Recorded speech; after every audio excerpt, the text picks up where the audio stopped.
Fantastic. Yeah. Great.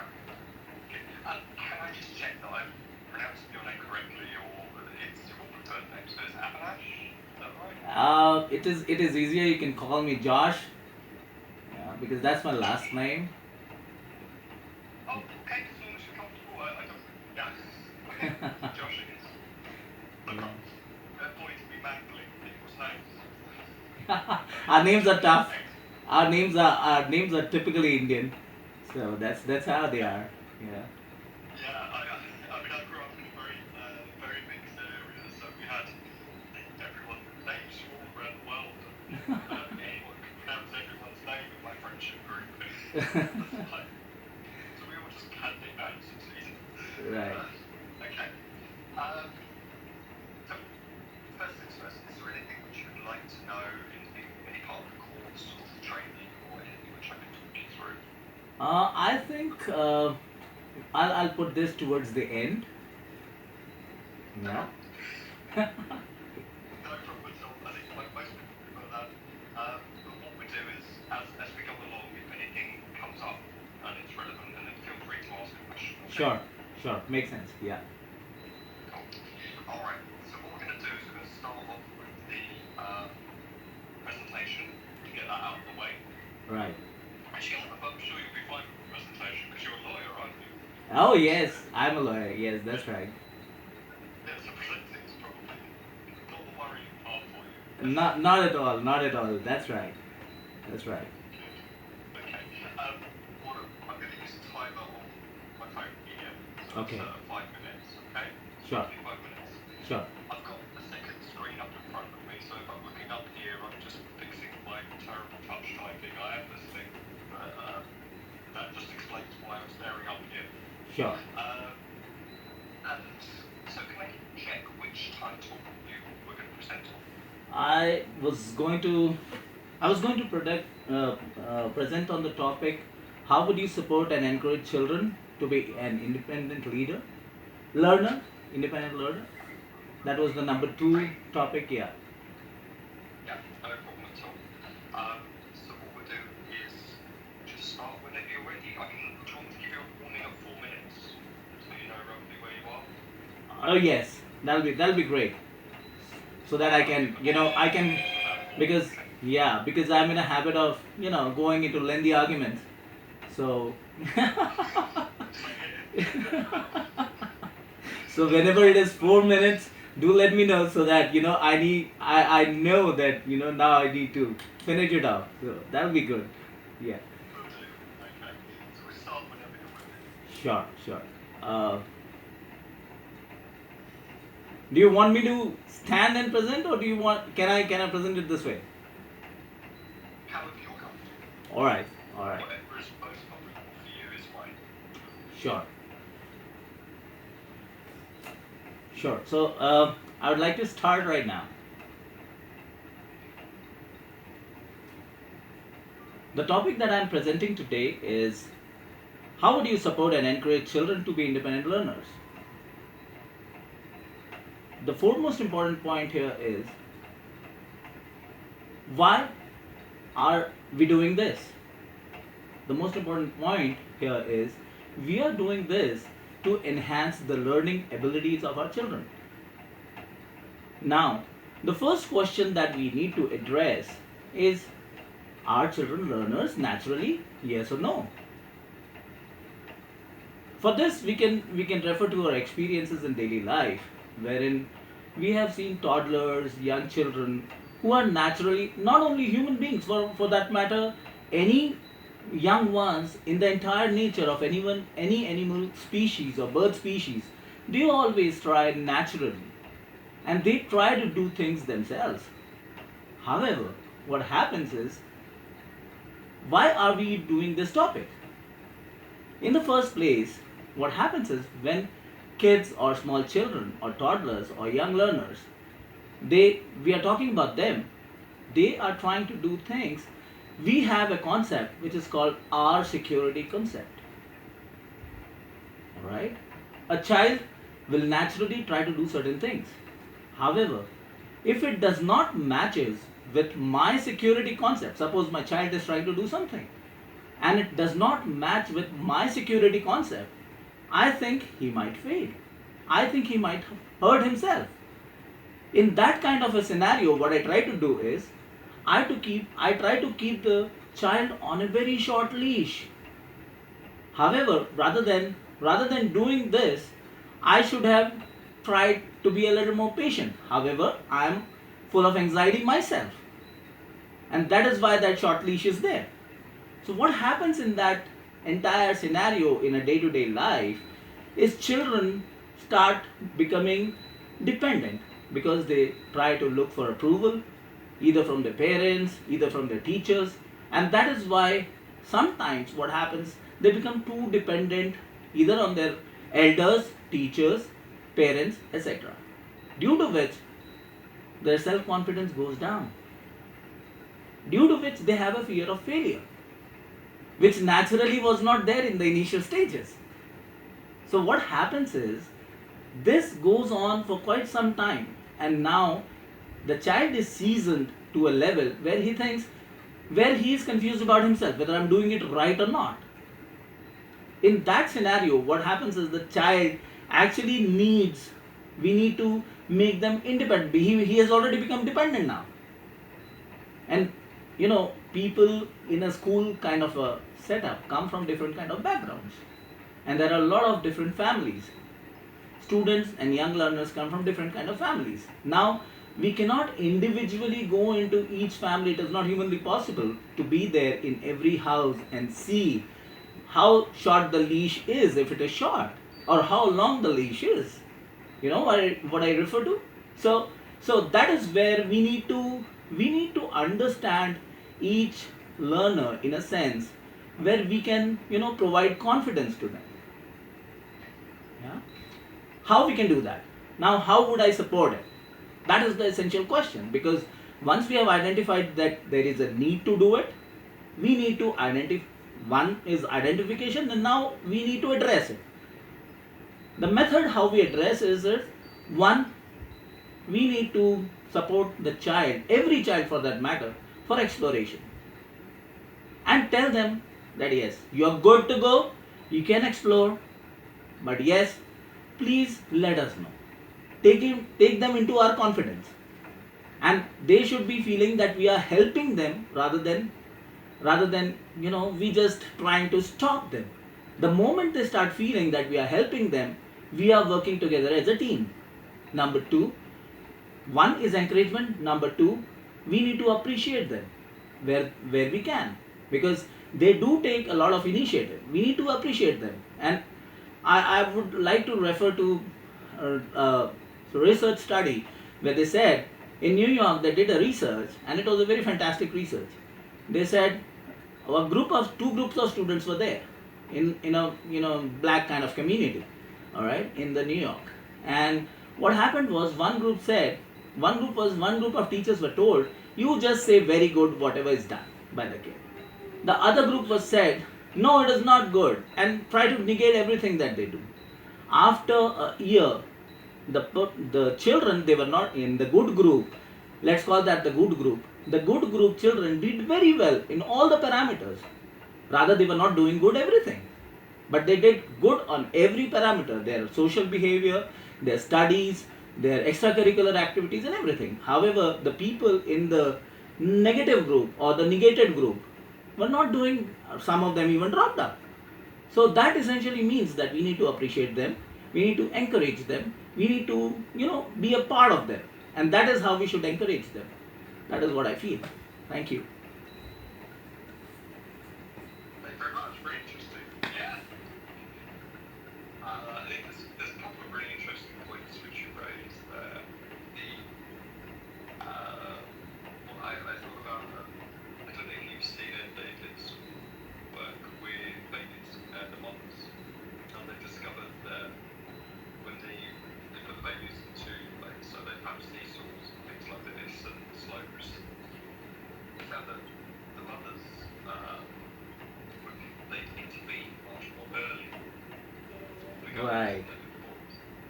So the boys would be, they climb higher before the mother got worried, and they'd fall further before the mother got worried, and the girls do a much more like this. So the parents, the way they reacted, you were talking about like a short leash, having all of them They sort of interject pretty sort of quickly. have Yeah, yeah, yeah. You're right. yeah. Sorry to interject you there. Yeah, Yeah, and that you're right. It's how if you give students confidence, you demonstrate confidence in them, then you're going to achieve. I think the study you talked about as well is interesting. And you're right. Supporting and encouraging students is really important. But what I find interesting is people think that motivation comes from successful motivation. That somebody is intrinsically motivated and therefore they succeed. It's not. It's the other way around. absolutely. If you show somebody success, or we give students success, they become motivated. Right, We like subjects we're good at. right, right. Yeah, it's really, really interesting. Thank you. Okay. Thank you. Thank you. Alright, just going to quickly finish a couple of notes so you can take a breathe for a moment. And Sure. if you don't mind, I'm drinking a cup of coffee while we interview. Nothing that good happens in teaching without caffeine, I think. So, True. yeah.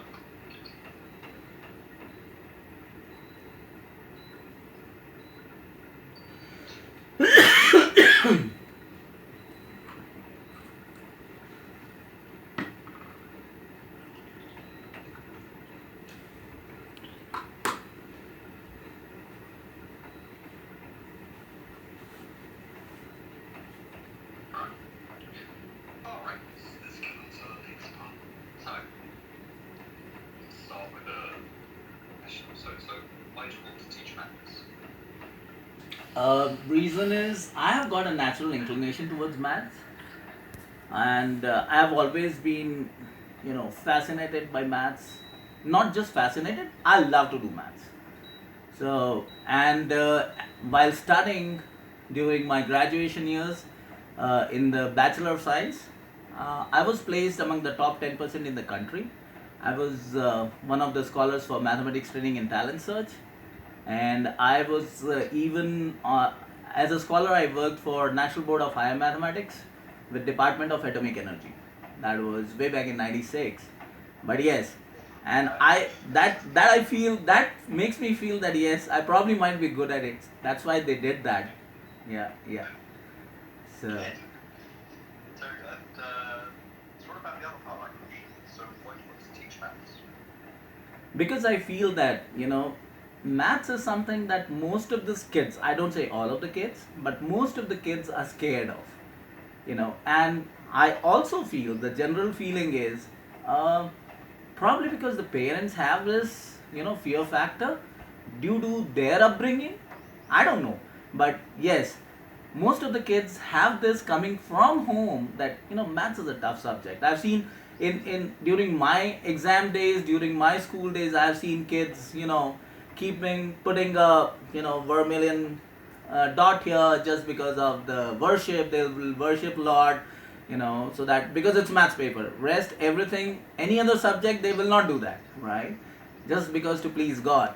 So I don't understand why to do that, right? If you study right, and again, what I feel is teaching any subject for that matter, you know, you have to be inclined towards that subject. Then only you will learn the subject, and it depends largely on the teacher to make the subject interesting, right? That is why I feel I can make subject interesting. So I think I can make maths interesting, because what I feel is I even my kid is there in school right now.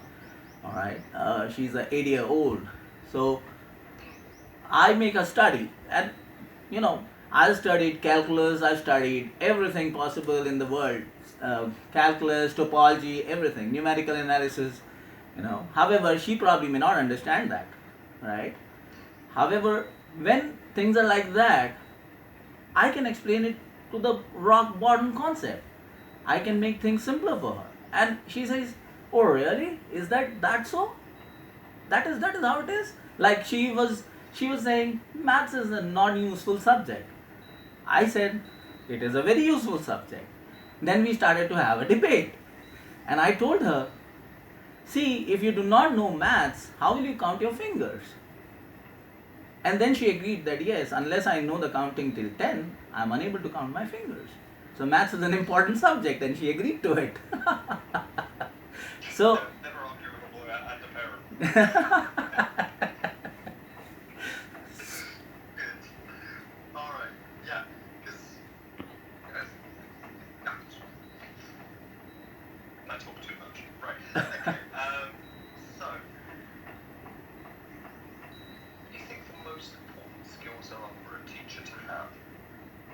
one, they need to understand the lesson pretty well, as to, because there are different groups of sets of children. In a class there'll be, at least three type of children you'll get. One are the excellents, all right, who will be always exceeding your expectations. A large part of it would be a mediocre kind of a population, and then there'll be children who will be needing more attention.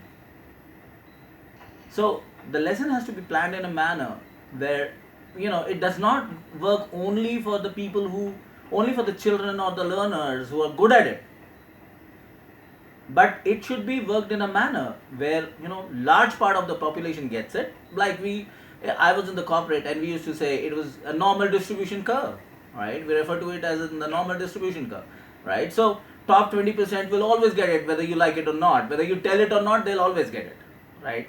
The next 40% will, when you try to explain them, they will get it, and the rest 20% will probably not get it. You'll have to try really hard to make them get it, right? So for a teacher, that is a very essential thing, because the objective of the teacher is not to, not to get them good grades. The objective of the teacher is to make them learn in a manner that it will be useful for them in their adult life.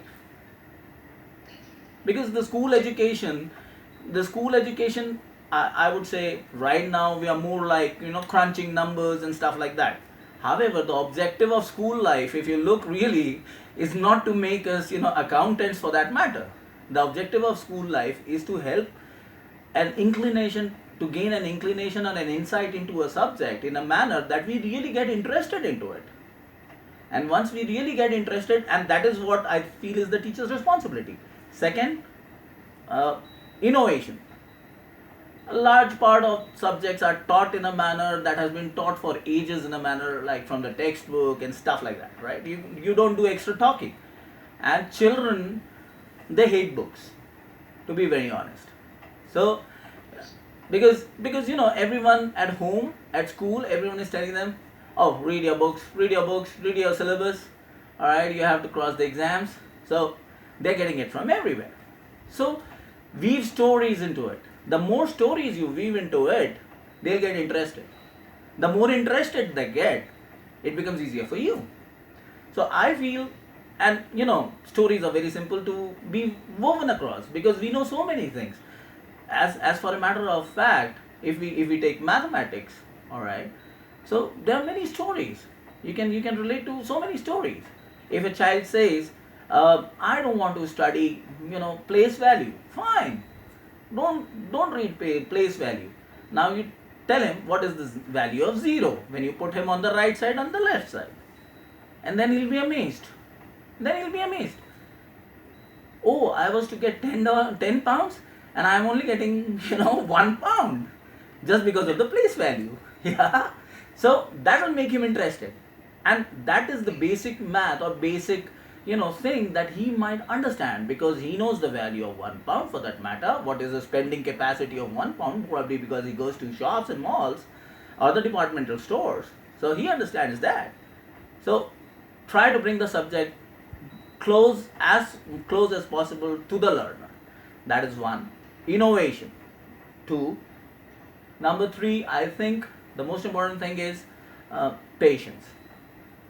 Teachers need to listen more, because most of them, I agree there's a lot of pressure on teachers, but yes, we need to listen more, yeah, as teachers. I think these are 3 most important qualities that I would think.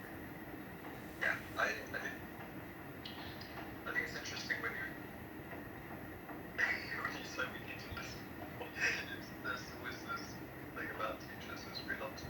Uh, quite good. But what we're doing is we're making a change in the student's mind. So it's not actually about us, it's about the Them. student. And It's if we about don't, them. Yeah. don't listen, really listen to what they're saying, we can't understand what they're thinking. And if we can't understand what they're thinking, well, we can't change it. We can't intervene. We can't make sure they're thinking mathematically the correct way. Because Correct. maths is a structured wrong way. Okay. Um, yeah, interesting. Okay. So, it's kind of the big question for you. Is what experience do you have of teaching or demonstrating those skills or teaching? As far as that goes, I've skills demonstration of skills and teaching. I've been in the corporate world for quite long. After that, I've done my practice at the bar. So I've been doing extra co-curricular activity kind of a thing while I was with corporates. So we call it the social initiative. Yeah. So we used to, uh, Repeat. yeah, we call it the social initiative for the Okay. corporate. Yeah. So what used to happen there while I was working for corporates is we used to work 5 days a week, because in India we usually work 6 days a week. So while I was with corporates, it was a multinational company from the US. So while I was working for them and all other companies I was working for, so the government gives a amount of tax rebate if you do social activities for the company, Okay. right? Yeah. So that is why most of the corporate social initiative is there, because most of the companies want that, right? So they do things like teaching to the kids in the slum areas, so that, because that is the national policy, so that the school dropout rates goes down. All right. So we used to do teaching. We used to uh, go across Saturdays and Sundays and do teaching for kids, helping them with, yeah, helping them with different subjects. uh, a part of our budget was also for giving them books, acquiring books from them, you know and getting books for them. So did you get to go out and do the teaching? So you went out. Right, right. We would definitely go out and do the teaching. So, like most of the people here in class six, would that would be age 12, age 12 and 13. They find it difficult. Year six, year nine, year 12. All right, that is kind of the difficult part in mathematics in Indian system of education. So they find it difficult. So we definitely go across, help them, and that was during my corporate days. After after that um, after that while I was practicing as a lawyer, I in my vicinity for the past 3 years, in my vicinity, after the pandemic happened, there have been Yeah. kids. There have been kids. I live in a village setting. I'm not in a big town or a city. I'm in a village setting.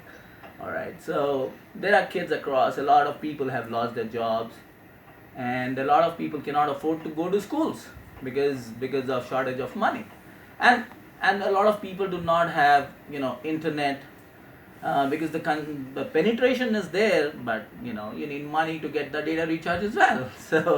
So Yeah. that is another big question for them. So helping them out, and I feel that that is what inspired me, that yes, I can do this, why not. And I feel that I've got all the skills. I've got patience. I've got ability to plan it. I've got an ability to explain myself to the kid at his level, and understand the 60,000 view, understand the ground view.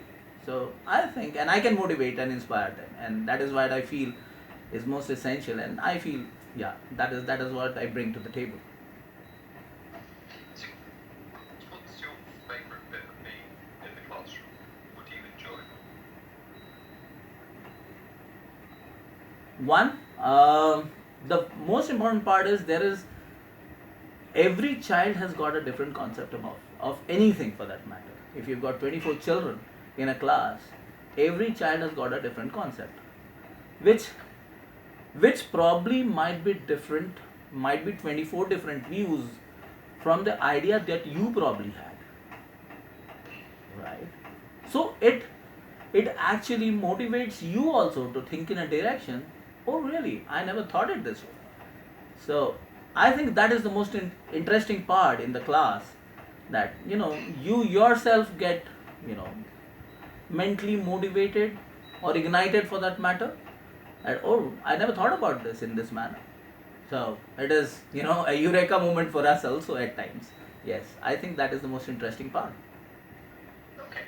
And so, I mean, do you have a lesson which you did which went particularly well?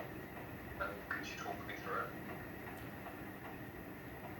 Anything means I taught them so many things. Means if you want, you give me a topic, I'll talk about it. No. I want to know, like, just give me a flavour of one of the lessons. How did you start your lesson? Okay. Okay. Uh, just to give you an idea as to if I'm going to take a lesson, for instance, whatever might be the topic. One, since it is mathematics, I would like to tell the student or make them understand why the topic is necessary. Because most of Sorry, first off, can you give me an example of a lesson you've done? So talk about a lesson that you've delivered. okay, okay. Mm,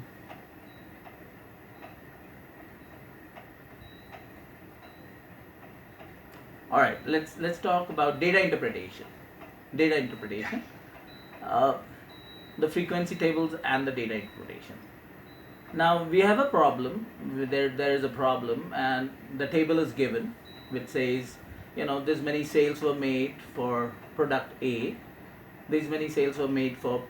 Um, can I write it on the board if it is okay for you? Yeah, sure. Yeah, yeah. Yeah, I mean, look, hang on. I'm not as interested in the maths at the moment. I'm interested to get a flavour of, because you talk in class. Sure. I'm trying to get a flavour of, like, how you approach a lesson and what's your favourite bit and what works. Okay, so let me not take the board then. All right, I'll talk you through. So the most important part in the lesson in data interpretation would be how to identify as to what the question is looking for. Data interpretation basically is a set of data which you've already got, and here we have A, B, C, D, E, 5 products that a restaurant or a cafe sells, and there are numbers to it. All right, and the student also is looking at numbers. Now the first approach that anyone might add is, why do we need this data, right? So my first approach is to make them understand, why are we doing this problem, why is it necessary, why should we do it, why is the textbook giving this type of a question? Because this is a thing which is very necessary when you are either working in a environment, probably for some employer, or either for your home. Because you're looking at consumables. Let's say you're looking at consumables. So then the kind of things that you might look for is, you can draw numbers up, and then you can see that what do you consume over weeks, for 4 weeks, and probably what is the area that you spend most of your money on. So first I'll make them understand as to what is the need for it, why are we doing it, okay, and I'll try to understand from them whether we should do it or not. And if they have a different opinion, then I'll steer them towards the idea that yes, it is important to do it. As a teacher, that is my goal.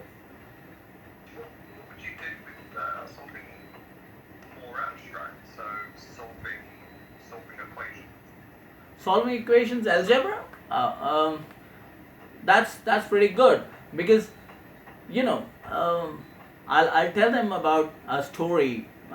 Let's say I'll talk through them as to the unknowns, right? There are so many things that are unknown, and how would you there are 2 variables. Let's say we are talking about say we are talking about 2 variables, the x and y equations. All right, linear equations in 2 variables. Now I'll tell them that whether they think it is necessary or not. Yes, first how it is necessary, that is the next part of explaining them why it is necessary. And just by knowing one quantity we can derive the other one, because it is dependent on the first one. All right, because it's a linearly dependent, because it's an equation, it's a linear equation. All right, or two variables. So if we know the one variable, we can derive the second one. And as soon as they come to know that with half of the things you can know the full thing, they start feeling as god, because they know they have the control, because just one variable they had and now they know the second variable. So that is a kind of win-win for them, and once they understand that, they have a very great feeling. Okay, thank you. Alright, so, what do you think are the most challenging bits for being a secondary school teacher? Challenging bit of, Part. sorry, What's the most challenging part of being a teacher?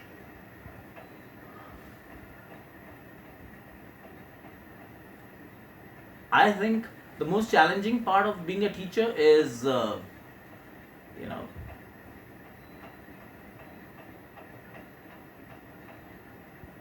correcting the answer sheets. That's the most challenging part. Valuing the exams, valuing the exams, because that takes a lot of your time. Yeah, when you score them.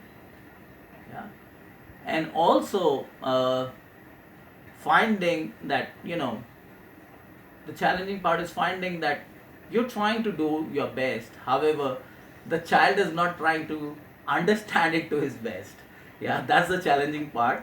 But yes, that is there, and that frustrates you at time. But yes, definitely you need to go back and put in more time there, as as the current white paper says, as the secretary, education secretary Nadeem Zahavi said, no, we'll give 15 hours extra to every student. We've got 5-6 million blocks for doing extra time for every kid. Yeah. Let's not get into that. I might have some issues with the education sector. Anyway, cool, thank you. So, what are your big worries about training to teach, particularly in the UK? I mean, it's obviously going to be. Have you studied in the UK? Have you been to the UK? Yes, I've been to UK. I've been to UK, and I've been to UK